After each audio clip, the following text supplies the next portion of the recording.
میرے محترم سامعین، بھائیوں، دوستوں، بزرگوں، میں نے آپ حضرات کے سامنے قرآن مجید کی آیت مبارکہ تلاوت فرمائی اور آپ علیہ الصلوۃ والسلام کے ارشادات میں سے کچھ ارشادات آپ کے سامنے بیان کرے۔ اس آیت مبارکہ کے اندر اللہ رب العزت فرما رہے ہیں، ایمان والوں سے، مومنوں سے حکم دے رہے ہیں کہ ان اللہ یامرکم ان تؤدوا الامانات الی اہلھا، کہ اللہ رب العزت حکم دے رہے ہیں کہ امانتیں ان کے اہل تک پہنچا دو۔ کہ آج کا موضوع جو ہے وہ امانت داری پر ہے، امانت داری اور بے ایمانی۔ کہ قرآن مجید کی آیت جو میں نے تلاوت کری، قرآن مجید کا ایک اسلوب ہے، اس کے اندر کچھ آیت احکامات کے حوالے سے ہیں اور کچھ آیتیں کچھ ایسے واقعات کے اس دور پر نازل ہوئی تھی کہ آپ علیہ الصلوۃ والسلام کے دور پر کچھ واقعات ایسے پیش آتے تھے کہ اس کے مطابق پھر وہ آیت اللہ رب العزت کی طرف سے اترتی تھی۔ یہ جو آیت میں نے تلاوت فرمائی، اس کا بھی ایک واقعہ تھا جس کو آیت کا شان نزول کہا جاتا ہے۔ یہ آیت کا شان نزول، یہ واقعہ جو میں آپ حضرات کے سامنے پیش کر رہا ہوں کہ زمانے جاہلیت میں جب آپ علیہ الصلوۃ والسلام کو نبوت عطا نہیں ہوئی تھی، بیت اللہ کے اندر خدمت جس کو بھی مل جاتی تھی اس کے لیے بڑی اعزاز کی بات ہوتی تھی اور اس کے قبیلے والوں کے لیے بڑا خوش نصیبی کا مقام ہوتا تھا۔ تو اسی طریقے سے آپ علیہ الصلوۃ والسلام کے چچا حضرت عباس رضی اللہ تعالی عنہ اور دیگر چچا جو ہے آپ علیہ الصلوۃ والسلام کے، ان کی بھی خدمات ہوتی تھی، حجاج کرام کو زمزم پلانا، ان کے دیگر خدمات ان کے ذمہ ہوتی تھی، بیت اللہ کی خدمات۔ اسی کے اندر ایک حضرت عثمان بن طلحہ رضی اللہ تعالی عنہ تھے، جن کی خدمت، جن کے پاس بیت اللہ کی چابی تھی، اور بیت اللہ کی چابی جس شخص کے پاس ہوتی وہ شخص بڑا معزز ہوتا تھا، اور ہفتے کے اندر کچھ دن متعین تھے کہ اس دن وہ اس بیت اللہ کو کھولیں گے اور لوگ جا کر اس کے اندر عبادت کریں گے۔ حضرت مفتی شفیع صاحب رحمۃ اللہ علیہ نے اپنے تفسیر قرآن کے اندر لکھا ہے، معارف القرآن کے اندر، کہ وہ دن جمعرات اور پیر کا دن ہوتا تھا۔ تو آپ علیہ الصلوۃ والسلام کو جب ہجرت کرنی تھی، اس سے پہلے آپ علیہ الصلوۃ والسلام حضرت عثمان بن طلحہ جو اس وقت تک مسلمان نہیں ہوئے تھے، ان کے پاس آئے اور کہا کہ بیت اللہ کی چابی مجھے دے دو، میں اندر کچھ نوافل ادا کروں گا۔ حضرت عثمان بن طلحہ رضی اللہ تعالی عنہ نے بڑے بے رحمی سے، بڑی بدتمیزی سے آپ علیہ الصلوۃ والسلام سے کہا کہ میں نہیں دوں گا یہ چابی، اور منع کرا آپ علیہ الصلوۃ والسلام کو۔ آپ علیہ الصلوۃ والسلام مہربان شخصیت، آپ نے ان کے اس رویے کو برداشت کیا اور تحمل کا مظاہرہ کرتے ہوئے ان سے کہا کہ ان قریب ایسا وقت آئے گا کہ یہ چابی تم میرے کو لا کر دو گے، یا یہ چابی میرے پاس ہوگی بیت اللہ کی۔ تو آپ علیہ الصلوۃ والسلام کی ہجرت ہو گئی۔ ہجرت کے بعد جب فتح مکہ کا موقع آیا، جب مشرکین سے مکہ کو آزاد کرانے کا موقع آیا، تو آپ علیہ الصلوۃ والسلام نے جب آزاد کرا لیا تو حضرت عثمان بن طلحہ رضی اللہ تعالی عنہ کو آپ علیہ الصلوۃ والسلام نے کہا کہ یہ بیت اللہ کی چابی میرے حوالے کر دو۔ تو حضرت عثمان بن طلحہ رضی اللہ تعالی عنہ نے آپ علیہ الصلوۃ والسلام کے پاس لا کر وہ چابی دے دی، اور پھر آپ علیہ الصلوۃ والسلام نے بیت اللہ کھولا اور اندر جا کے نوافل ادا کرے، اور جب باہر تشریف لائے تو حضرت عثمان بن طلحہ رضی اللہ تعالیٰ عنہ کو وہ چابی دی اور کہا کہ یہ قیامت تک تم سے کوئی یہ چابی نہیں لے گا، اور جس نے لی وہ سب سے بڑا ظالم ہوگا۔ اسی وجہ سے آج بھی بیت اللہ کی چابی جن لوگوں کے ہاتھ میں ہے وہ صحابی رسول حضرت عثمان بن طلحہ رضی اللہ تعالیٰ عنہ کے خاندان سے ہیں۔ تو آپ علیہ الصلوۃ والسلام جب وہ چابی لے کر جانے لگے تو آپ علیہ الصلوۃ والسلام نے کہا کہ میں نے عثمان بن طلحہ میں نے تمہیں کہا نہیں تھا کہ یہ چابی میں تم سے لے لوں گا؟ تو انہوں نے کہا کہ جی آپ کی بات پوری ہو گئی، اور پھر حضرت عثمان بن طلحہ رضی اللہ تعالیٰ نے اسلام لیا۔ حضرت عمر فاروق رضی اللہ تعالیٰ عنہ فرماتے ہیں کہ جب آپ علیہ الصلوۃ والسلام بیت اللہ سے باہر نکل رہے تھے تو وہ اس آیت کی تلاوت فرما رہے تھے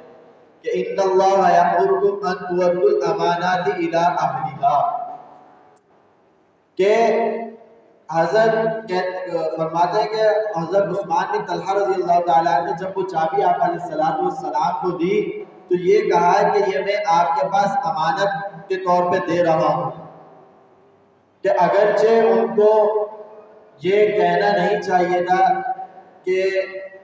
کیونکہ آپ علیہ الصلوۃ والسلام جس جگہ پر موجود ہوتے ہیں تو تمام اختیارات آپ علیہ الصلوۃ والسلام کے پاس ہوتے ہیں، لیکن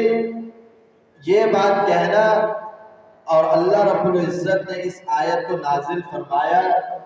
کہ صرف اس بات کو پورا کر دیا کہ امانت دار جو اس کا اہل ہے اس تک پہنچاؤ۔ حضرت عباس رضی اللہ تعالیٰ عنہ اس موقع پہ موجود تھے، حضرت علی رضی اللہ تعالیٰ عنہ اس موقع پر موجود تھے، اور خواہش مند تھے کہ ہم اس بیت اللہ کی چابی ہمارے حوالے ہو اور ہم اس کی یہ خدمت انجام دیں، لیکن آپ علیہ الصلوۃ والسلام نے وہ چابی حضرت عثمان بن طلحہ رضی اللہ تعالیٰ عنہ کو۔ تو اس واقعے سے ہمیں کیا پتہ لگتا ہے کہ امانت جس کا اہل ہے اس کو امانت پہنچانی ہے۔ اب ہم کیا سمجھتے ہیں آج کے دور میں کہ امانتیں کیا ہوتی ہیں؟ امانت وہ ہوتی ہے جو آپ کے پاس کوئی مال رکھوا ہے، کسی نے آپ کے پاس نقد رقم رکھوا دی، مال رکھوا دیا، آپ سمجھتے ہیں کہ یہ اس کی امانت ہے، وہ بھی امانت ہے، لیکن اس کی اور بھی صورتیں ہیں امانتوں کی، کہ کوئی شخص کسی عہدے پر فائز ہے، اب اس کے اوپر یہ لاگو ہے کہ وہ اپنے سے نیچے لوگوں کے چیزوں کی حفاظت رکھے، اس کے اندر خیانت نہ کرے، اور ایک صورت یہ بھی ہے کہ کوئی دو شخص تجارت کے اندر شریک ہیں، اس کے اندر اللہ رب العزت نے آپ علیہ الصلوۃ والسلام کی حدیث کا مفہوم ہے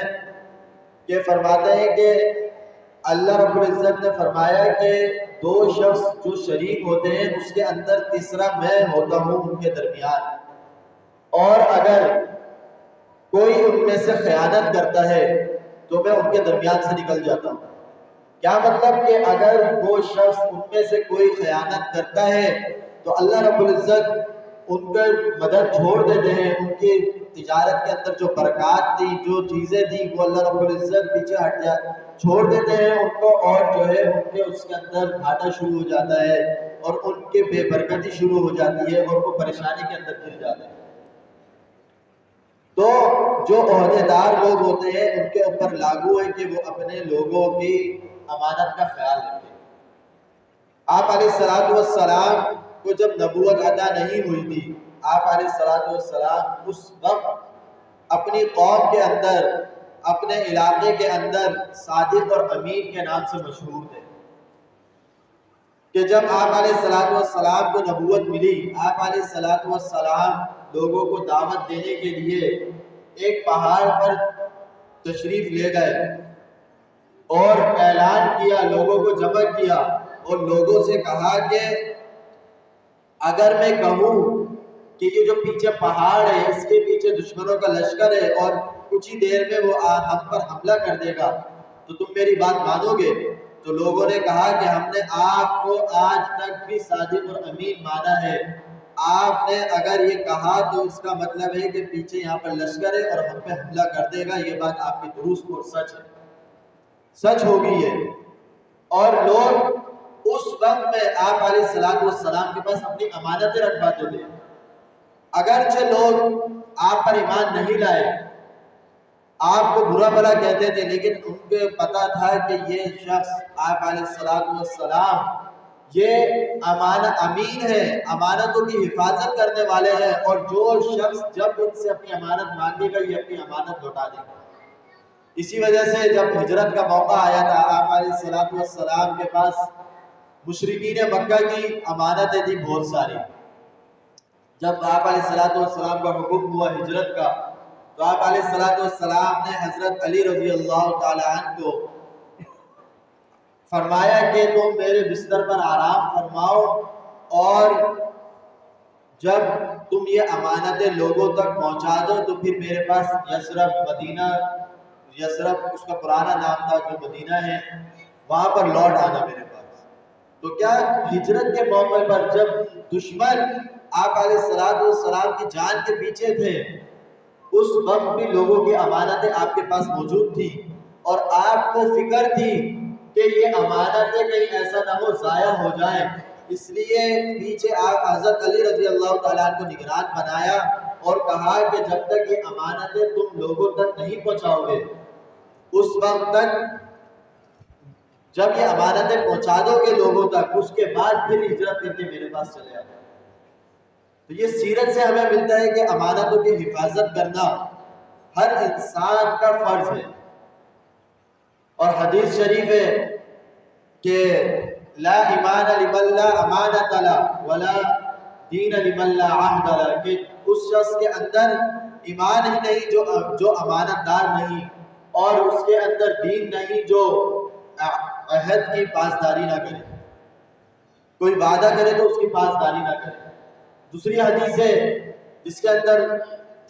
منافقین کی 3 نشانیاں بیان کری کہ آیت منافق ثلاث اذا حدث كذب واذا وعد اخلف واذا اؤتمن خان, کہ جب بات کرے تو جھوٹ بولے, جب کسی سے وعدہ کرے تو وعدہ خلافی کرے, اور کوئی اس کے پاس امانت رکھوائے تو امانت میں خیانت کرے. تو حدیث اور قرآن مجید کی آیت سے ہمیں پتہ لگا کہ امانت داری کتنا بڑا انسان کے لیے ضروری ہے, کتنا بڑا وصف ہے. جس کے اندر یہ امانت داری پیدا ہو گئی وہ ہر کام میں, ہر چیز میں کامیاب ہے. کہ وہ اگر کوئی بھی کاروبار کرتا ہے, اس کے اندر اگر امانت داری ہے تو وہ اس کے اندر اچھے طریقے سے کاروبار کرے گا. اگر وہ کوئی فروٹ بیچنے والا ہے, کوئی پھل بیچنے والا ہے, کوئی چاول یہ چیزیں بیچنے والا ہے, تو وہ جب اس کے اندر امانت داری ہوگی تو وہ ناپ تول کے اندر کمی نہیں کرے گا. یا سبزی اور فروٹ کو, اچھی چیزوں کو چھپائے گا اور خراب چیزوں کو اس کو مہنگے داموں میں بیچ دے. جب انسان کے اندر یہ امانت داری آ جاتی ہے تو میرے بھائیوں دوستوں بزرگوں, اللہ رب العزت اس کے ہر چیز میں برکت عطا فرماتا ہے. کہ ایک بہت بڑے محدث حضرت ابو بکر رحمت اللہ علیہ, ان کے بارے میں آتا ہے کہ وہ عمرے یا حج کے لیے بیت اللہ تشریف لے گئے. جب وہ وہاں پہنچے تو ان کے پاس جو ہے وہاں ان کے پاس سامان نہیں رہنے کے لیے, اور مالی پریشانی کا ان کو سامنا ہوا. تو وہاں پر جو ہے ان کو ایک تھیلا ملا چمڑے کا, وہ بندھا ہوا تھا اوپر سے. اس کے اندر جب انہوں نے اس کو اٹھا لیا اور گھر لے کر آ گئے, اس کے اندر دیکھا کہ ایک قیمتی ہار اس کے اندر تھا. انہوں نے ان کے دل میں آیا کہ ہمیں مالی پریشانی ہے. تو جب ان کو مالی پریشانی آئی تو وہ اللہ کی طرف انہوں نے رجوع کرا. تو ان کے دل میں آیا کہ یہ مال میرے پاس ہے, میں اس کو بیچتا ہوں, میرے کو ملا ہے. پھر انہوں نے سوچا کہ نہیں, یہ جس کی امانت ہے, اللہ رب العزت کا حکم ہے کہ امانت داروں تک پہنچاؤ. تو میں دیکھتا ہوں, کوشش کرتا ہوں کہ جہاں تک ممکن ہوتا ہے میں اس کے بندے کو ڈھونڈتا ہوں جس کا یہ ہار ہے. تو کہتے ہیں کہ میں نے اپنے پاس وہ ہار رکھ لیا, اور ایک دو دن میں دیکھا ایک وہ بزرگ شخص آیا اور وہاں پر اپنی چیزیں لوگوں سے پوچھ رہا ہے، کسی کو میرا ایک تھیلا تھا وہ ملا تو نہیں. کہتے ہیں کہ ان کو پتہ لگا تو انہوں نے جو ہے کیا نام ہے اس سے جا کر پوچھا کہ وہ تھیلا کس طرح کا تھا، کس رنگ کا تھا. تو ان سے پوچھا کہ کیا ڈھونڈو، انہوں نے کہا کہ ایک تھیلا تھا میرا، اس کے اندر ایک قیمتی ہار ہے میرا. تو بولنے میں نے نشانی کے طور پر ان سے پوچھا کہ بھائی کس رنگ کا تھیلا تھا یا جس چیز سے باندھا تھا اس کو، وہ کس طریقے کی رسی تھی، ہار کیسا تھا، کتنا قیمتی ہار تھا، نشانی کے طور پہ پوچھا. تو انہوں نے تمام چیزیں بتا دی. تو بولے کہ انہوں نے انعام رکھا تھا کہ جو شخص میرا وہ ہار مجھے دے دے گا میں اس کو انعام دوں گا. تو کہتے ہیں کہ انہوں نے ان کا وہ ہار ان کو دے دیا واپسی، اور انہوں نے جو ہے کچھ انعام دینا چاہا، کچھ 5,000 درہم کچھ اس طریقے سے کچھ انعام دینا چاہا. تو انہوں نے منع کر دیا، حضرت ابو بکر نے منع کر دیا کہ میرے کو ضرورت نہیں. کہا کہ تم نے میرے کو یہ میرا ہار مجھے اتنا قیمتی ہار مجھے واپسی کرا ہے تو تم یہ رکھ لو. انہوں نے بڑی ضد کری لیکن انہوں نے منع کر دیا کہ نہیں، یہ میری ذمہ داری تھی، میرا فرض تھا کہ یہ امانت تھی آپ کی، تو امانت میں آپ تک پہنچا دوں. کہتے ہیں کہ وہ بزرگ جو ہے وہ ہار لے کر چلے گئے. کچھ عرصے میں بولنے کہ میرا واپسی کا سفر ہوا کہیں دوسری جگہ کا. تو ہم جس کشتی کے اندر تھے اس وقت بحری سفر ہوتے تھے کشتیوں کے اندر. ہم جس کشتی کے اندر تھے وہ کشتی کے اندر پانی بھر گیا اور سارے کشتی ڈوب گئی. جتنے لوگ تھے سب جو ہے وہ پانی کے اندر غرق ہو گئے. صرف میں ایک بچ گیا اور ایک تختے پہ میں تھا، وہ تختہ نہیں ڈوبا، اس کو میں تیرتا ہوا ایک کنارے پہ پہنچا. کہتے ہیں کہ کنارے پہ اترا میں اور دیکھا وہاں پر ایک بستی ہے چھوٹی سی، وہاں پر ایک مسجد بنی ہوئی ہے. بولنے میں وہاں چلا گیا، وہاں میں نے نماز ادا کری اور وہاں پر آرام کیا. جب لوگ آئے، لوگوں نے دیکھا کہ کوئی شخص ہے یہاں پہ، تو پوچھا، پتہ لگا کہ حافظ ہوں، عالم ہوں اور دین کا علم جانتا ہوں. تو انہوں نے کہا کہ انہوں نے خواہش ظاہر کری یہاں پر کوئی ہمارے پاس ہمارے بچوں کو پڑھانے والا نہیں ہے، آپ ایسا کریں یہاں پر ٹھہر جائیں اور ہمارے کو دینی تعلیم دیں، قرآن مجید کی تعلیم دیں. تو کہتے ہیں کہ میں نے سوچا کہ اس سے اچھی اور کیا بات ہوگی، دین کی خدمت مل جائے گی میرے کو اور رہنے کی جگہ بھی مل گئی. کہتے ہیں کہ میں اس جگہ پہ اس بستی میں رہنے لگا ان کے ساتھ. تو لوگوں نے وہاں پر مجھ سے دین کا علم حاصل کرنا شروع کرا. تو کچھ عرصے میں وہاں کے جو بزرگ لوگ تھے انہوں نے کہا کہ ہم آپ کی شادی کرانا چاہتے ہیں. تو کہتے ہیں کہ میں راضی ہو گیا، ٹھیک ہے. بولنے کہ یہاں پر ایک بیوہ لڑکی ہے، مجھ سے آپ کی شادی کراتے ہیں. کہا ٹھیک ہے، میری شادی، انہوں نے میری شادی کرا دی. بیوہ نہیں، یتیم لڑکی ہے، اس کے ماں باپ نہیں ہیں،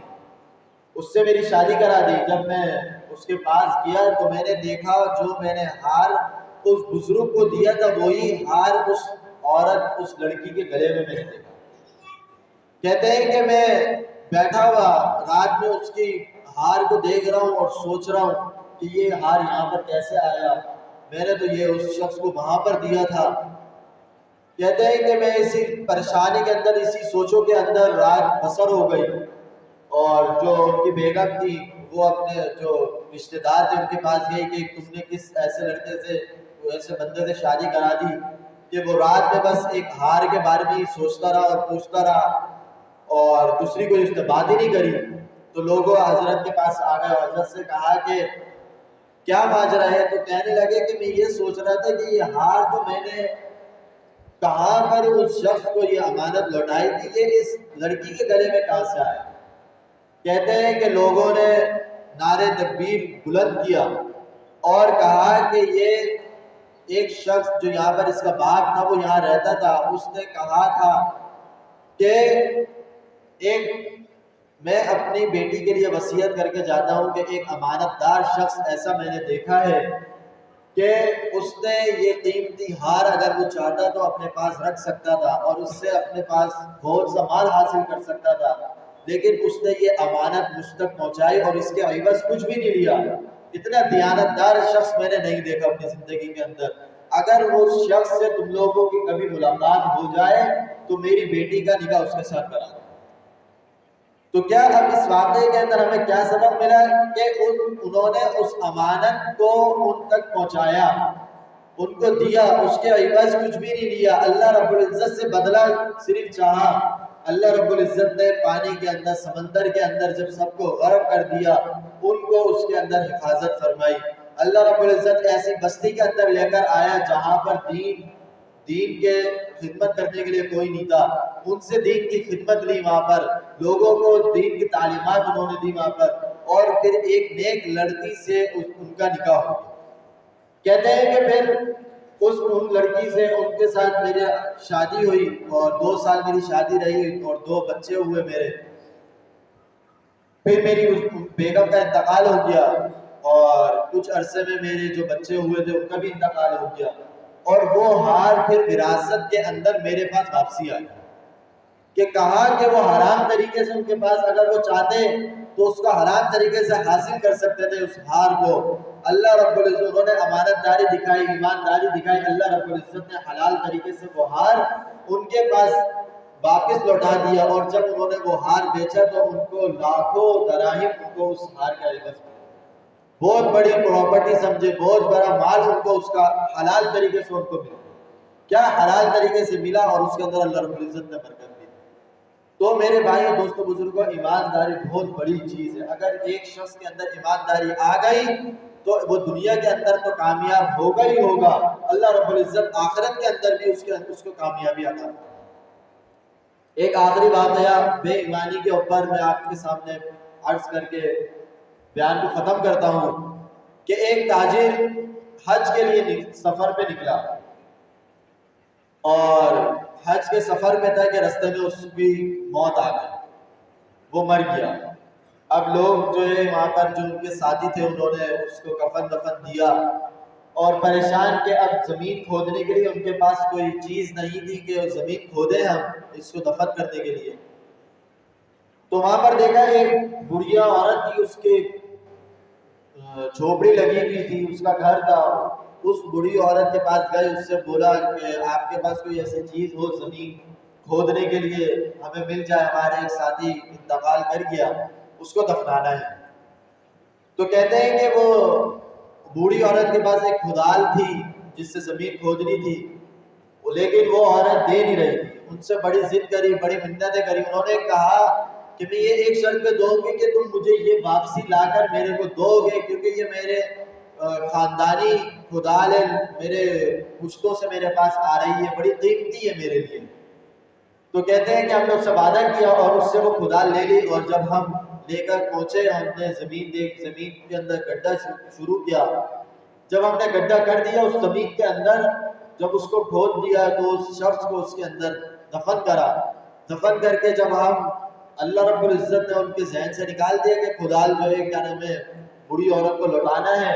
وہ کھدال کہتے ہیں کہ وہ زمین کے اندر رہ گئی، اس کی قبر کے اندر اس کے ساتھ۔ انہوں نے اس قبر وبر بند کر دی۔ جب انہوں نے دیکھا کہ کھدال تو اندر رہ گئی، پریشان ہوئے، اور ایک شخص نے کہا کہ اس بوڑھی عورت نے ہمیں ایک شرط پہ دی تھی، اب ہمیں کھدال تو واپسی کر دی ہے اس کو، تو ہم کیسا کرتے ہیں کہ ایک سائڈ سے قبر کا حصہ کھولتے ہیں اور اس کی وہ کھدال نکال کے اور پھر قبر بند کر دیں گے۔ کہتے ہیں کہ ہمارا فیصلہ ہوا، ہم نے جو ہے ایک سائڈ سے جیسے ہی قبر کھولی، ہم کیا دیکھتے ہیں کہ وہی کھدال اس آدمی کی گردن کو سختی سے جکڑا ہوا ہے، اور وہ بڑے تکلیف کے اندر ہے وہ شخص۔ ہم لوگ پریشان ہو گئے، ہم نے بولا یہ کیا ماجرا ہے؟ تو ہم لوگوں نے بولا کہ ایسا لگتا ہے کہ اس کو عذاب ہو رہا ہے، اللہ کی طرف سے عذاب ہو رہا ہے۔ تو ایک کہتے ہیں کہ ہم میں سے ایک شخص نے اس ہاتھ بڑھا کر وہ کھدال لینے کی کوشش کری، لیکن لوگوں نے منع کر دیا کہ نہیں، یہ عذاب ہے اس کے اوپر، اگر تم اس کے اوپر ہاتھ لگاؤ گے تو زندگی بھر تمہارے ہاتھ سے اس کے اثرات نہیں جائیں گے۔ کہتے ہیں کہ ہم نے دوبارہ قبر بند کری اور اس بوڑھی کے پاس پہنچے، اس کو کسی طریقے سے راضی کر کے اس کو اس کے پیسے دیے۔ ہم لوگ حج پہ چلے گئے، حج ادا کر کے ہم اپنے واپسی اپنی بستی میں آئے، اپنے گھر پہ آئے۔ اس شخص کے ہم گھر پہنچے، اس شخص کے بیوی سے پوچھا کہ اس طریقے سے اس کا انتقال ہو گیا تھا، ہم نے اس طریقے سے اس کو دفن وفن کیا، اور جب قبر دوبارہ کھودی تو یہ ماجرا تھا۔ تو ایسا کیا معاملہ کرتا تھا یہ کہ اس کو یہ عذاب ہو رہا؟ اس عورت نے کہتے ہیں کہ جواب دیا کہ یہ شخص اپنے ایک تاجر ساتھی کے ساتھ سفر پہ تھا اور اس نے اس کا جب مال و دولت دیکھا تو اس کے اندر لالچ آ گئی، اس کے اندر بے ایمانی آ گئی۔ اس نے اس کے کھانے کے اندر، اس کے پینے کسی چیز کے اندر زہر ملایا اور اس کو وہ زہر دے کر اس کے تمام مال پر قبضہ کر کے اسی مال کے لیے لے کر وہ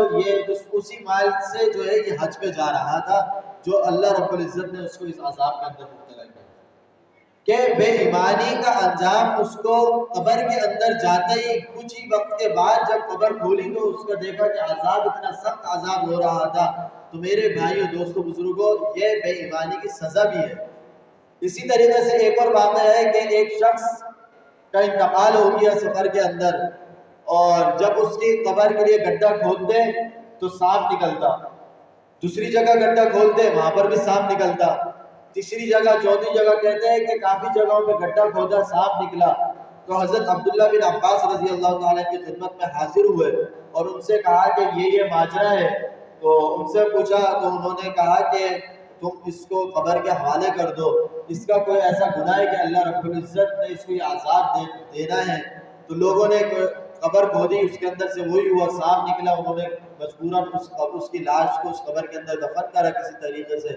اور بند کر کے جب اس کے گھر پہ پہنچے، اس کی بیگم سے جا کر معلومات لی تو یہی سامنے آیا کہ وہ بے ایمانی کرتا تھا، ناپ تول کے اندر کمی کرتا تھا اور لوگوں کو دھوکہ دیتا تھا، جس کی وجہ سے اللہ رب العزت نے اس کو یہ عذاب دیا۔ تو میرے بھائی دوستوں بزرگوں، اللہ رب العزت دنیا کے اندر بھی دکھاتا ہے اور آخرت کے اندر کا عذاب تو پھر ہمیشہ کے لیے اس کے لیے عذاب ہی عذاب ہوتا ہے۔ تو ہم اپنے اپنے اندر خود سوچیں، محاسبہ کریں، ہر شخص کو اپنا علم ہے کہ میں کس جگہ پر بے ایمانی کرتا ہوں اور کس جگہ پہ میں صحیح رہتا ہوں۔ آج ہم پکا عہد کریں، پکا ارادہ کریں کہ ہم اب بے ایمانی نہیں کریں گے۔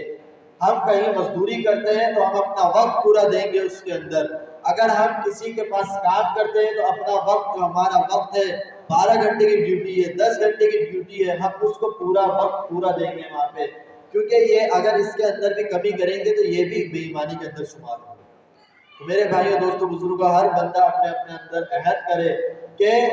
ہم اس گناہ سے بچنے کی کوشش کریں گے، بے ایمانی کے گناہ سے، اور ایمانداری، امانت داری اپنے اندر یہ وصف پیدا کرنے کی کوشش کریں گے۔ اللہ رب العزت میرے کو کہنے سننے سے زیادہ عمل کی توفیق عطا فرمائے۔ اور آخر کے اندر جو میں آپ حضرات کو یاد دہانی کے لیے جو گزارشات کرتا ہوں، وہی میں ایک مرتبہ دہرا دیتا ہوں کہ جمعے کا دن ہے، درود شریف کی کثرت 100 مرتبہ ہر شخص کوشش کرے، اور 100 مرتبہ استغفار، اور 100 مرتبہ تیسرا کلمہ سبحان اللہ والحمدللہ ولا الہ الا اللہ واللہ اکبر۔ یہ معمولات زیادہ سے زیادہ 10 سے 12 منٹ کے ہوں گے۔ اگر کوئی شخص اس کا حساب لگائے تو 10 سے 12 منٹ ہوگا یا 15 منٹ کے اندر یہ معمولات ہو جائیں گے۔ تو کوشش کریں کہ فرائض واجبات کے ساتھ یہ چیزیں بھی اپنے زندگی کے اندر لے آئیں، انشاءاللہ اللہ رب العزت برکت عطا فرمائیں گے۔ اللہ رب العزت کہنے سننے سے زیادہ عمل کی توفیق عطا فرمائے۔ وآخر دعوانا الحمدللہ۔